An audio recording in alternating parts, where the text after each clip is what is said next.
Well, good morning, everyone. It's great to be here at Shoppers Drug Mart, Sherway Gardens. I want to thank Jeff Leger, the president of Shoppers Drug Mart, for everything they're doing to help our battle against COVID-19.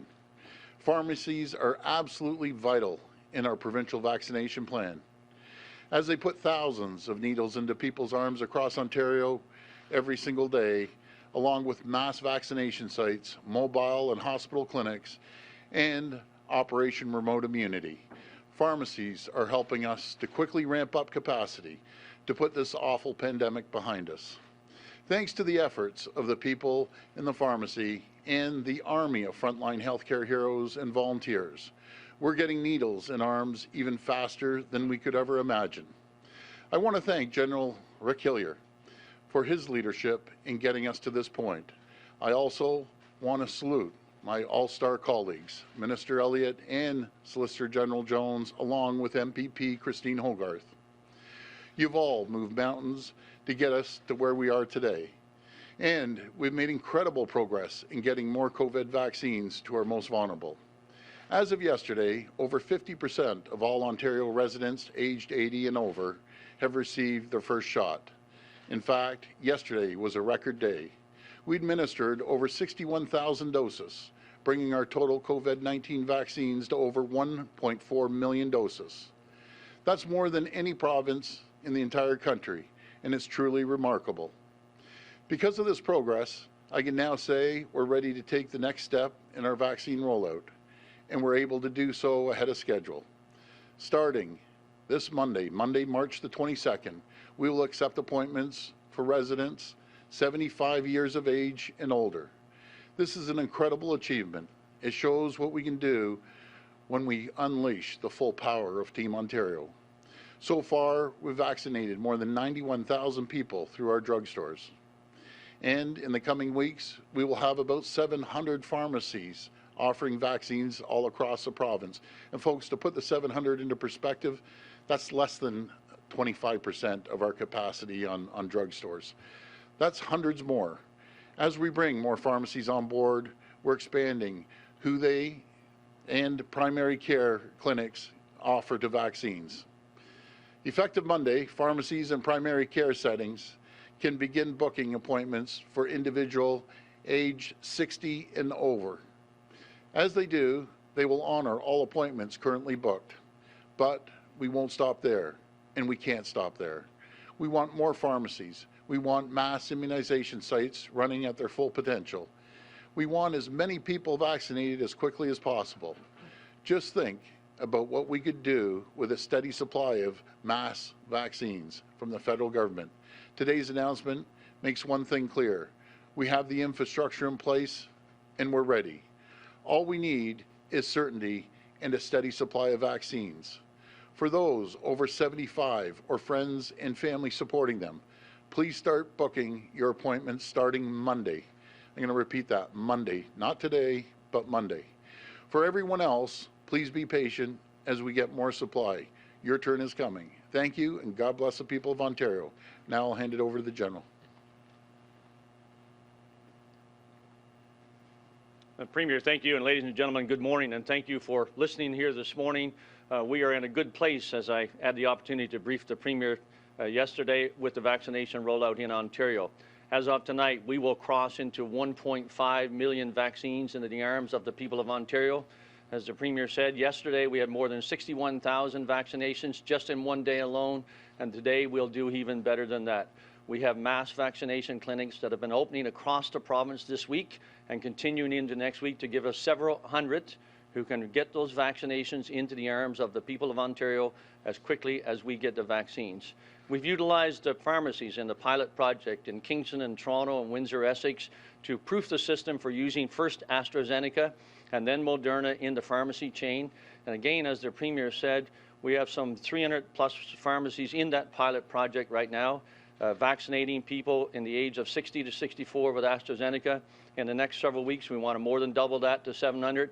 And in the couple of weeks after that, we want to double that again to more than 1,500 and bring really a measles sheet, when you look at a map of Ontario, of vaccination sites across this province so that people can have an opportunity to get a vaccine very close to where they live. And between those mass vaccination sites, the pharmacies, family doctors, mobile clinics and pop-up clinics and in-community clinics, we will have a large number of vaccination sites right across the province in every single area where people will live. Our online booking system and customer service desk went live on Monday. And yes, in the customer service desk, we had a surge of calls, and there was a wait time in the first half of the day. But by afternoon on Monday, the wait time was down to just minutes. And on Tuesday, Wednesday, and yesterday, the wait time was down to seconds, and in some cases with no wait time whatsoever. You phoned, and somebody answered the phone and helped look after you. It was a wonderful system, and I commend the people who put it into place and thank them for their great work. The online booking system went live on Monday also. As you know, in the last 5 days, we booked more than 300,000 vaccination appointments across the province of Ontario for people to get the vaccine and for us to be able to offer them that level of protection that they so desperately need and we want them to have. That will continue. We have noticed that the number of people over 80 have declined in booking the appointments, and that's why we now are obviously ready to go to booking appointments for those 75 years of age and older. And in the pharmacies with the AstraZeneca that we have, with what we know is coming, we know that we can get at a greater group of the people in the population, and therefore going from 60, not just to 64, but from 60 upwards, we can bring AstraZeneca to the people who are eligible for it and who want to get it very, very quickly indeed. So the vaccination program is rolling. When I came to Ontario at Premier Ford's request, he asked me to advise on the allocation of the vaccines. We did that. He asked me to advise on the priorities, and the Government of Ontario has directed the province into which priorities we will use, starting with our most vulnerable, which we've been working at, continuing through the healthcare workers, those professionals who look after all of us all the time, not just during COVID-19 itself, and then continuing through really what is a focus on age and risk. Those priorities have been clear. He asked me also to advise on the distribution, both logistically, of those vaccines and operationally. In other words, how to get them out and get them in the arms of the people of Ontario, and we have done that. We briefed him on Sunday morning, and after that briefing, the Premier had two comments. He said, "This is excellent," and the comment he also made after that was the one he just made here this morning. He said, "We're ready."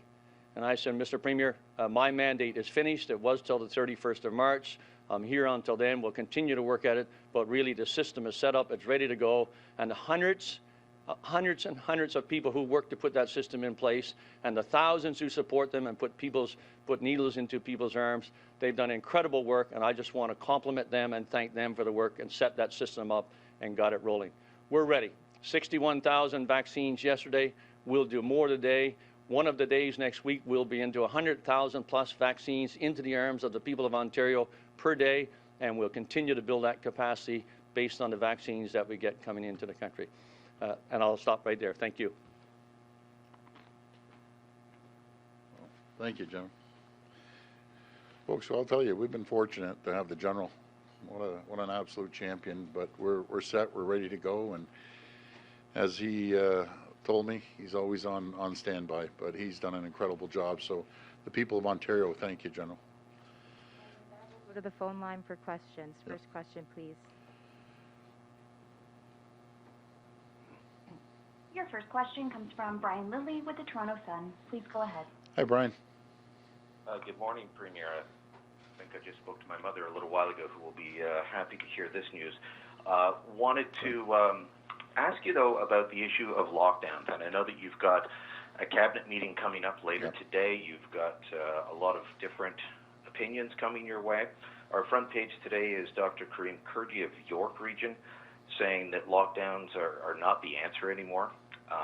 But you've also got the science table saying that we should have a stricter lockdown from Oshawa to Niagara, the curfew for Toronto. Dr. Lowe in Peel and Dr. Davila in Toronto say modified gray. So you say that you want to listen to the doctors and the science.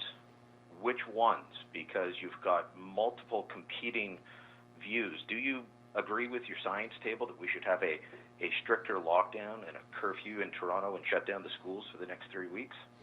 Well, we'll make that announcement later today. We're going to meet as cabinet, make that decision. Brian, I got to give a shout out to Dr. Kurdi. That guy's incredible doctor.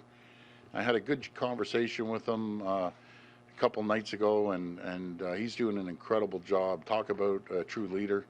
You see what they're doing in York. They're moving at a rapid speed, so he's doing a great job. I've always, from day one, taken my advice off Dr. Williams, and we look forward to taking his advice, and we'll make a decision at cabinet. Follow-up? The issue of looking around at how other jurisdictions have handled things, British Columbia has had restrictions in place since the beginning of COVID, but they haven't had the ongoing rotating lockdowns that we have.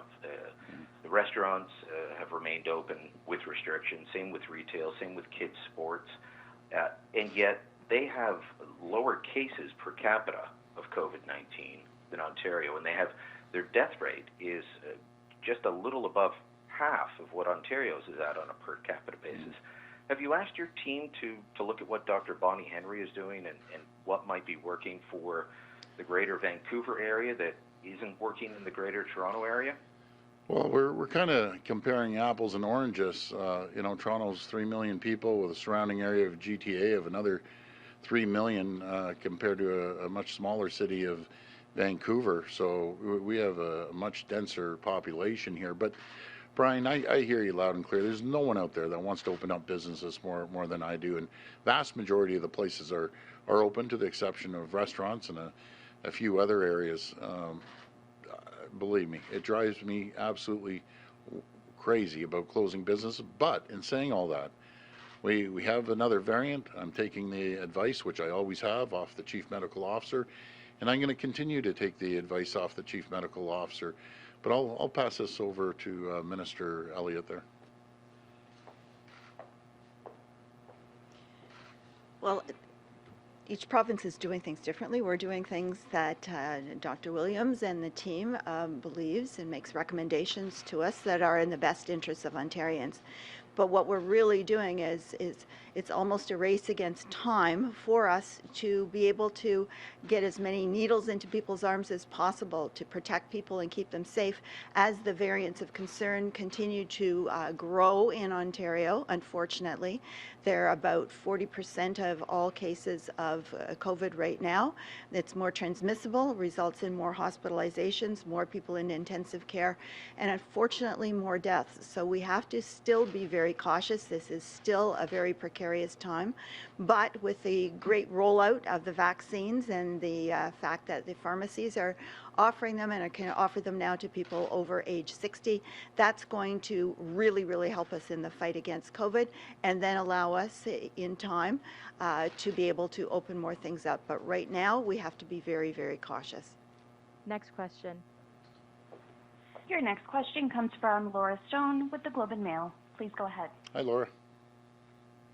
Good morning. Yeah. Happy Friday. Boy, you seem peppy today. I just wanted to clarify the AstraZeneca shots for over 60s. Yep. Why is the province choosing to focus on that age group for AstraZeneca, 60 plus? And are the shots available all at pharmacies all over the province, or is it just in those select groups? I guess I'm just trying to figure out, Sure. If I'm 75, where can I get my shot on Monday? Yeah, so what you can do is you can go to one of the 700 pharmacies that are going to be open. Come to a Shoppers that are open close by, and you'll be able to get your shot. So it's really filling that gap from 60 upwards, and the mass vaccination centers are going to be focusing on 70 plus. Follow-up? Okay, thanks. And Yep. and I'm just wondering, I'm wondering why the province wasn't able to open up appointments for older adults sooner. We've seen, for instance, Quebec has given a majority of its vaccines to seniors, and Ontario has not done that. So Minister Elliott just said it's a race against time. So I guess the question is, I think a lot of people are wondering, why hasn't Ontario been able to move to the older population faster? Yeah, well, we're moving like grease lightning, and you know, everyone wants to compare us to either BC or Quebec or wherever they want to compare us to. The bottom line is, we're kicking butt out there. We're vaccinating more people than anyone in the entire country. We could have taken a different approach, and Quebec took a different approach. They wanted to vaccinate their long-term care patients, which is a fraction of the amount of long-term care patients that we have. So far, we're the only jurisdiction that has given double doses to close to 300,000 long-term care patients and the people that work at long-term care. So Quebec decided not to. They rolled the dice. They thought one shot would be good enough. I didn't want to chance it, with the situation we're facing, and I think it's paid off in dividends. We've seen the mortalities in long-term care drop drastically, and as I said yesterday, one or two are too many. Some days are zero. Yesterday was zero. That's what I'd like to see. I'm just not chancing it with long-term care. So we're doing a spectacular job. We're moving like grease lightning, as I said, and we're going to continue moving. All we need, I'm going to go back to this again, we need vaccines. And let me explain what just happened with this Moderna. And I was saying this yesterday, how the goalposts are constantly shifting. We're expecting 323,000 Moderna next week. Surprise, surprise. So we get all geared up, ready to go, 323,000. And I can't even begin to explain the logistics and the infrastructure that has to be put in place when you make a decision. And surprise, surprise, we aren't getting it. We're getting 91,000, and the balance will follow the following week. So we're constantly trying to shift and keep up. And in saying that, we're doing a spectacular job. All the pharmacies, the mass vaccination centers, we are at a fraction of the capacity. Once we unleash the full capacity, you know, as the general was briefing me the other day, if we opened up everything full tilt, we could do as high as 9 million a month. I'm talking 3,200 pharmacies, 233 mass immunization centers, the hospitals, the mobile units. Bring it on. We need the vaccines. We're ready to go. But you can't give us quantities and then switch them and then go back and forth. It creates a big problem for us. Next question. Your next question comes from Mike Crawley with CBC News. Please go ahead. Hi, Mike. Hi, Premier, and it might be Minister Elliott who wants to respond to this question. We're hearing from hospitals that as this third wave is hitting, they're starting to see younger people coming to ICUs and being hospitalized with COVID-19. How concerned are you about the trend that seems to suggest that the third wave could actually hit younger populations harder than what we saw in the first couple waves of the pandemic?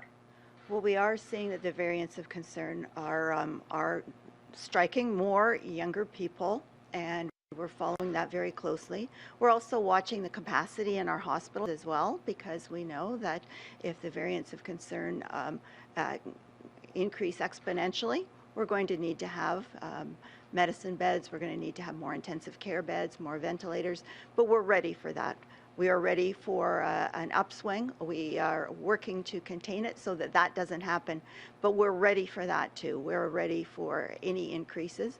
But with the vaccination program underway, we're, again, as I said before, racing against time to get more needles in more arms, and that depends on a consistent and steady supply of vaccines that we need from the federal government, and in very large quantities, because we're ready to go with that. We can triple, quadruple the number of vaccinations that we can put into people's arms if we have the supply. So that's what we're working on as well. Follow-up? The General mentioned that the reason you're able to move to the 75-year-old and up age group starting on Monday is because the number of people aged 80, you've noticed that the number of people aged 80 and up booking appointments has actually dwindled in the last couple of days. So are you concerned that the sort of overall, what are your concerns about the overall coverage that you're getting for vaccinations in that age group? What sort of percentage are you aiming for? And are you feeling that it's actually adequate to, that enough people are signing up to actually provide adequate protection to the population as a whole? Yes, the response has been amazing. People have been calling in to get their appointments. Now they'll be able to get them through pharmacies as well if they wish to get the AstraZeneca vaccine. But we have vaccinated a high percentage of people over 80, and we also have appointments made for them. So we know that there are other people coming in that are over 80. So we feel that it's time now to move to age 75 because we want to keep putting those needles into people's arms, and we're continuing to receive those calls. Minister Elliott, thank you. And can I say those appointments will continue for the 80s and over. We've got them booked out several weeks, but what we're following is the trend on bookings itself. And as soon as that starts to decrease below the capacity that we have and the vaccines that we are anticipating, then obviously we want to move to the next age group because we don't want to have a single day with seats empty that we otherwise could have filled. And that's why we want on Monday to go to 75-plus-year-olds, 75 and plus, booking their appointments. But in many cases, those appointments will be a week or 2 weeks or 3 weeks away even. In some cases, to be able to get them early because each health unit across the province has moved at slightly different speeds, and that's a very, very good thing as they adapt to their own specific population. I'd just like to go back and just clarify again on the pharmacy piece. In the pilot project, which has been in Kingston, Toronto, and Windsor-Essex, we have had 327 pharmacies moving AstraZeneca for age 60 to 64. With the change in the NACI guidelines, with an increase that we see in AstraZeneca coming in, and with a decision to move Moderna into pharmacies a little bit down the road, in the next 2 weeks, we will more than double from that 327 to over 700 pharmacies right across the province, not just in those 3 areas. We will have pharmacies with AstraZeneca right across the province in the next 2 weeks, more than 700 of them. And then in the 2 weeks following that, we'll double and more than double yet again to more than 1,500 pharmacies, again, right around the province. And they will be bringing AstraZeneca for ages from Monday forward, from ages 60 upwards, because we've adapted to the NACI guidelines and offer it to those people. And we have lots of AstraZeneca coming in, and we'll get those appointments and get the vaccine into people's arms. So in early April, we'll have more than 1,500 pharmacies with AstraZeneca, and then also starting to move Moderna and be able to vaccinate with that right around the province of Ontario. Thank you. Next question. Your next question comes from Robert Benty with the Toronto Star. Please go ahead. Hi, Robert. Hi, Premier. With this increase in the supply and everything of vaccines, are you concerned that some people are going to vaccination or vaccine shop? They're going to say, look, I don't want to get AstraZeneca because I've read stories of Europe, what's happening in Europe. I want to wait for Pfizer or Moderna. What are you going to do about that, and what kind of advice do you have to people who have concerns about some of these vaccines? Well, first of all, Health Canada has approved this, saying it's safe. And over in Europe, they confirmed it yesterday as well, saying AstraZeneca is safe. I truly believe it's safe. For a second, if anyone ever told me it wasn't, any health professional here that I listened to, I'd pull it away in 10 seconds. I'd never jeopardize the health of anyone. But what I've heard from the docs, AstraZeneca and the other two, Moderna and Pfizer, if you take the shot, it's going to do 2 things. It's going to keep you out of the hospital. It's going to save your life. So I would take their advice. Minister, do you have any comments? Really, just to reiterate what the Premier just said, all of the vaccines that are offered in Canada now have been validated by Health Canada and also by NACI, that they have taken another look at AstraZeneca.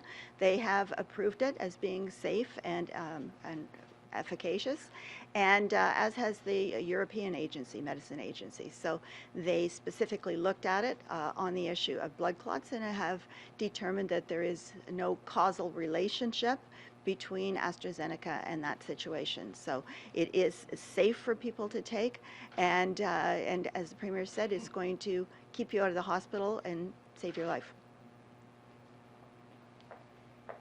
And if I could add just one last comment, as Dr. Robin Williams said to me several times now, the best vaccine is the one you can get right now. So if you're in that age group of 60 and above, and you get an opportunity to get AstraZeneca, as the Premier said, it keeps you from going into the hospital, and it keeps you alive. Take the opportunity to get that AstraZeneca. It's a wonderful vaccine. And as Dr. Williams also said, if we ever got our flu vaccines, for example, to that level of efficacy, the medical professionals would be doing cartwheels in the street. So AstraZeneca is a very effective vaccine, and it's available for a different age group, starting at age 60 and above. It's going to be in the pharmacies, and you will be able to get it very quickly. And Pfizer and Moderna for those age groups may be a lot further down the road. So if you can get it now, I would commend that you get it now. It'll protect you, it'll keep you out of the hospital, and it'll keep you alive. Follow-up? Yeah, and with the booking system being open to people age 75 and up starting Monday, which I think is about a week or 2 earlier than you had anticipated, when do you see people in younger cohorts who being able to use that, 70 plus, 65 plus, and so on, using the online portal, not just going to the pharmacies? Thank you. Yeah, we're about 2 weeks in front in starting the reservations of 75 and above, and that's because of the number of vaccines that we have, the incredible efficiency of the vaccination clinics and putting that into the arms of people. And I happened to be at Unity Health yesterday watching the team there incredible team of professionals there vaccinating 80 and older people showing up with their daughters or their sons or caregivers, and the tender, loving care and the compassion with which they looked after those people was absolutely incredible. And not only that, they're efficient. They're getting the vaccines into the arms and they're working through that population. So we got a little advanced because of that efficiency in the vaccines arriving. And 75 now, as you said, 75 and up starting on Monday. If you're not 75 or above, please don't go on the call center. Please don't go online and book. All you're going to do is make it more difficult for those people to get appointments. 2 weeks or so after that, we'll continue to assess, reassess, and we'll look at the numbers of appointments being made by that group 75 years old and above. And as soon as it starts to diminish below the capacity that we have in the next week or 2 weeks following that, then that's when we'll make the decision to go to the next lower age group. I'm guessing early April would be that decision time for the next age group. I'd love to be proven wrong in that one, but early April in the 70s. But we will continue to assess, and we do it based on the number of appointments being booked. That's what tells us 2 weeks out whether we're going to have our clinics full of that group or whether we need to step to the next lower level. So early April for the next group would be my estimate. That's great. Well, first of all, folks, I want to wish everyone a very good weekend. You know, sometimes I tell personal stories, and today's going to be a personal story, kind of not about COVID, but I'm an animal lover. I absolutely love animals. My family loves animals. So I come walking out of the house this morning, and we have coyotes in our area. Up in Etobicoke, we have coyotes everywhere. But I walk out, and there's a big coyote outside the house, but he was injured. He was badly injured in the back right leg. And so he's kind of limping along, and he went down the side in between the houses. And I thought, boy, this thing's not going to make it. He has to hunt to stay alive, and I'm not going to have a dead coyote on my watch. So what I did is I talked to the mayor, and way to go, Mayor Tory. He's an animal lover like I am. And so the reason I'm reaching out to the media here, and I nicknamed this coyote Cody the Coyote. So anyways, if you see him, we can get animal services, call animal services. We want to try to help this coyote and get him fixed up. So sorry for the little animal story, but I got a big heart for animals. I can't let this coyote, go out there and, not be able to hunt. So anyways, that's my story of the day. Thank you. God bless everyone, and have a great weekend. Thanks, everyone.